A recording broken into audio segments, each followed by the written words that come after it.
বিসমিল্লাহির রহমানির রহিম। আলহামদুলিল্লাহ, আবারও ফিরে এলাম নুরানি তালিমুল কোরআন বোর্ড খুলনা বাংলাদেশ কর্তৃক পরিচালিত নুরানি বাংলা মুআল্লিম প্রশিক্ষণের আজকে শেষ পর্বে। আমরা বাংলা ভাষার গুরুত্বপূর্ণ যে অধ্যায় ব্যাকরণ, এই ব্যাকরণের অধ্যায় নিয়ে আমরা এখন আলোচনা করব। যে বিষয়টা খুবই গুরুত্বপূর্ণ, আমরা বানান লিখতে গিয়ে ভাষাগত জ্ঞান না থাকার কারণে যে ভুলগুলো করে থাকি, আগামীতে যেন এই ভুলগুলো না হয়, যেন বানান নিয়ে আমরা কিছু আলোচনা করব। তো চলুন কথা না বাড়িয়ে আমরা আমাদের ক্লাসের দিকে অগ্রসর হই। আজ আমরা আলোচনা করব নত্যবিধান সম্পর্কে, অর্থাৎ নত্যবিধান মানে মূর্ধন্য নর ব্যবহার বা বিধান। আমরা এখানে দুটো ন লিখেছি। কয়টা ন? দুইটা ন। মূর্ধন্য ন এবং দন্ত ন। মূর্ধন্য ন ও দন্ত ন। এখন আজ আমরা জানবো যে দুটো ন কোথায় কোনটা ব্যবহার হয়। মনে রাখবেন, এর ব্যবহারগুলো তৎসম শব্দেই ব্যবহার হয়। সকলের উপরে দেখতে থাকেন। আমরা এখানে লিখেছি রি র মূর্ধন্য স ক্ষীয় র ফলা রেফ ফলা। রি র মূর্ধন্য স ক্ষীয় র ফলা রেফ ফলা। রি র মূর্ধন্য স মূল বর্ণ, মূল বর্ণ। ক্ষীয় একটা যুক্ত বর্ণ। র ফলা রয়ের সংক্ষিপ্ত রূপ, রেফ রয়ের সংক্ষিপ্ত রূপ।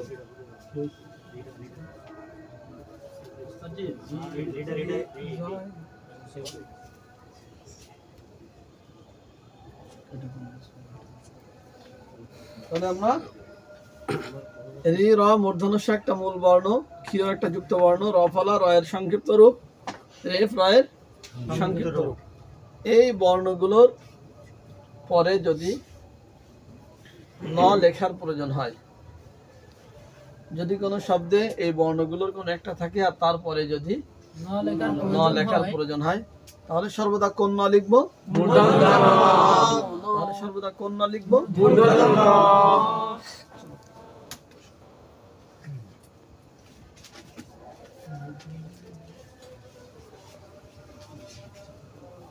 তাহলে আমরা ঋণ শব্দটা কি? ঋণ। ঋণের কি আছে?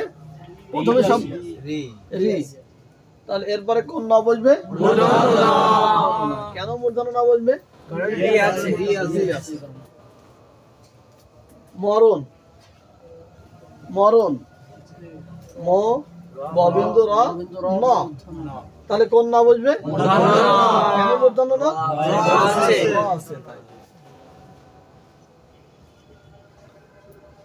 তৃণ কি আছে? তৃণ। তাহলে আমরা এখানে কি পাচ্ছি? রিকার। দেখেন আমরা এখানে লিখেছি কি রস্ব ইকার থেকে ঔকার পর্যন্ত। রস্ব ইকারের মধ্যে রিকার আছে? আচ্ছা, তয় রি মূর্ধন্য তৃণ। কি বললাম? তৃণ। তাহলে আমরা এখানে কি পাইলাম যে যদি রস্ব ইকার থেকে ঔকার পর্যন্ত কোন স্বর চিহ্ন থাকে কোন বর্ণের সাথে, তারপরে যদি ন লেখার প্রয়োজন হয়, তাহলে কোন ন লিখবো? তাহলে আমরা এটা বুঝতে পারলাম। তাহলে আমরা এখানে দেখি এরকম আরো কিছু উদাহরণ দেখি।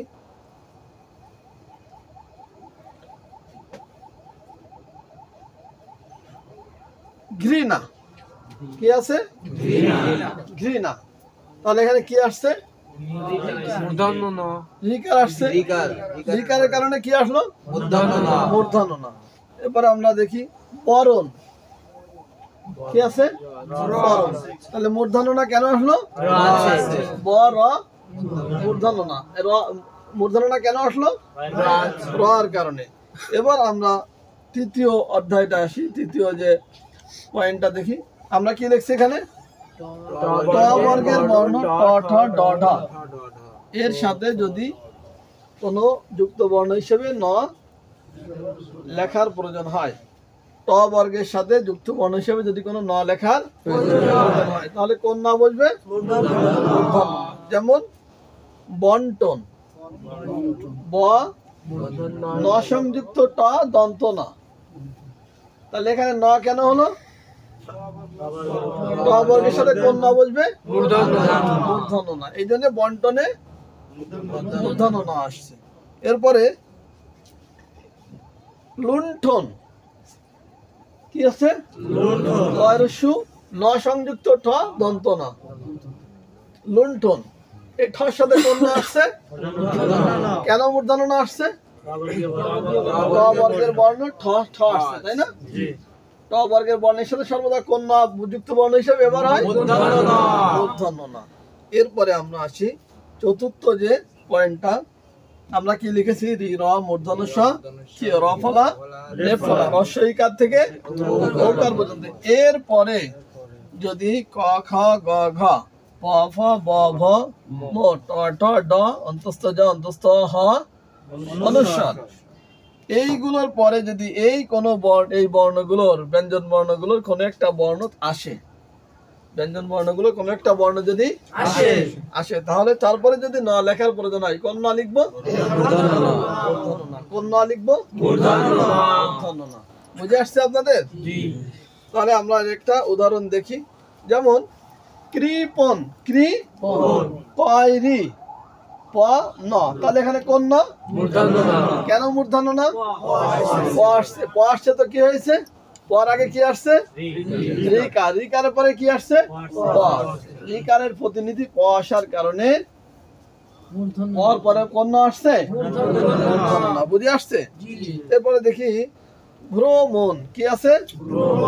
ভ সংযুক্ত র ফলা, ভ্র ম সংযুক্ত র ফলা, ম মূর্ধন্য না, ম তাহলে মর পরে মূর্ধন্য না। মূর্ধন্য না কেন আসলো? র ফলার পরে কি আসছে? ম হচ্ছে র ফলার কি প্রতিনিধি। এরপরে আমরা আসি শ্রবণ, শ্রবণ, এখানে কেন ন আসলো মূর্ধন্য না? র ফলার পরে কি আসছে? ব আসছে। র ফলার পরে ব আসার কারণে এরপরে যে ন ব্যবহার হবে কোন না লিখবো? মূর্ধন্য না। বুঝে আসছে? এরপরে দেখেন গ্রামীণ, গ্রামীণ, এখানে কয়েকটা বিষয়, এক হচ্ছে র ফলা আর এক হচ্ছে দীর্ঘইকার। গ র ফলা, ম দীর্ঘিকার, দীর্ঘিকারের পরে সর্বদা কি আসবে? এখানে কয়েকটা কারণে মূর্ধন্য না আসছে। তাহলে বোঝা গেছে? তাহলে আমরা এই যে চারটা রুলস জানলাম,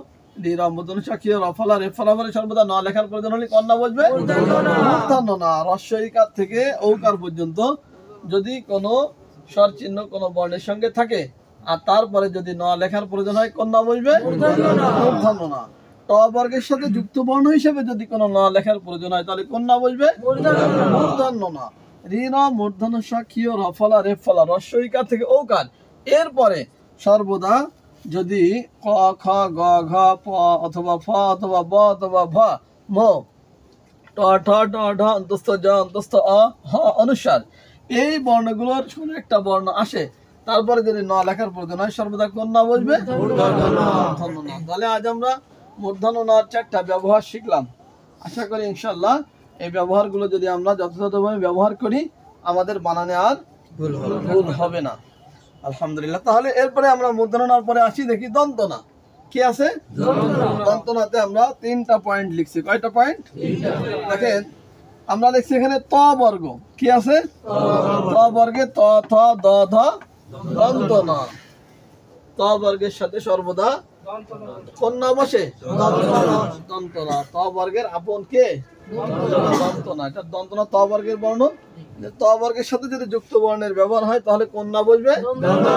দন্তনা। এরপরে দেখেন তাহলে আমরা কয়েকটা উদাহরণ দেখি। যেমন বন্টন, কি লিখলাম? ব মূর্ধন্য ন সংযুক্ত ট, এরপরে একটা ন, এরপর এটা কোন না? দন্তনা, তাই না? তাহলে আমরা এটা একটু খেয়াল করি যে ত বর্গের সাথে সর্বদা কোন না বসে? দন্তনা।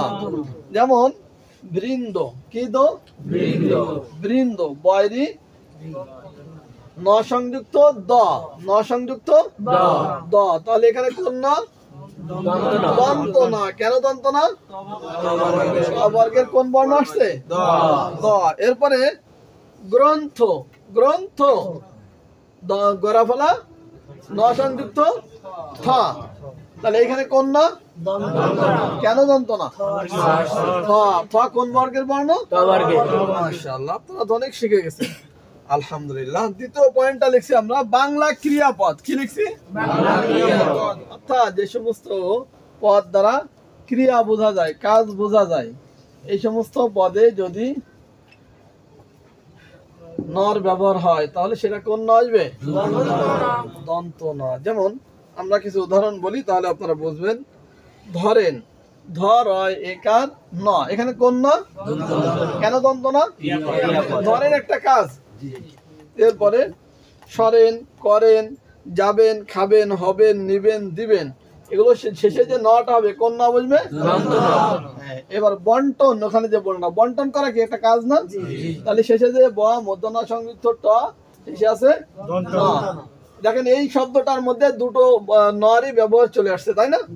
এক হচ্ছে ট বর্গের সাথে মূর্ধন্য ন, ট বর্গের ব্যবহার আসছে, মূর্ধন্য নার ব্যবহার, আবার শেষে ক্রিয়াপদ হওয়ার কারণে তাহলে বুঝেন বন্টনের শেষে যে ন, তাহলে কোন ন? কেন দন্ত না? এটা একটা ক্রিয়াপদ। তৃতীয় নম্বরে দেখেন বিদেশি শব্দ। কি শব্দ? বিদেশি শব্দ। বিদেশি শব্দে সর্বদা যদি ন লেখার প্রয়োজন হয় তাহলে কোন না বলবে? দন্ত না। কেন? কারণ বিদেশি শব্দে মূর্ধন্য নার ব্যবহার হয় না। তাহলে আমরা দেখি কুরআন, কুরআন, এখানে শেষে যে ন, এখানে কোন না বলবে? কেন? কোরআনটা কি বিদেশি শব্দ। জার্মান, কি বললাম? জার্মান, জার্মান কি শব্দ? বিদেশি শব্দ। জবান, হ্যাঁ এটা উর্দু শব্দ। কি শব্দ? তাহলে যার কারণে এখানে কি আসছে? দন্ত না। এবারে কি নিশান, নিশান দন্ত না সংযুক্ত দন্ত না রশ্মি তালব্যস্য আকার দন্ত না। নিশান, এখানে প্রথমেও দন্ত না, শেষেও দন্ত না। কেন দন্ত না? বিদেশি শব্দ। এরপরে ফরমান, ফরমান শেষে কি আছে? না, তাহলে কোন না বলবে? কেন দন্ত না? রিপন, শেষে না, কোন না? দন্ত না। কেন দন্ত না? বিদেশি শব্দ। তাহলে আমরা দন্ত না তিনটা পয়েন্ট জানলাম যে ট বর্গের সাথে যদি যুক্ত বর্ণ হিসেবে ন লেখার প্রয়োজন হয় কোন না বলবে? দন্ত না। বাংলা ক্রিয়াপদের শেষে যে ন ব্যবহার হয় সেই ন কোন না বলবে? এরপরে বিদেশি শব্দে যদি ন লেখার প্রয়োজন হয় তাহলে কোন না বলবে? দন্ত না। আলহামদুলিল্লাহ, আমরা মূর্ধন্য না এবং দন্তনার মূর্ধন্যনার চারটা ব্যবহার এবং দন্তনার তিনটা ব্যবহার সুন্দরভাবে শিখলাম। আপনাদের বুঝে আসছে?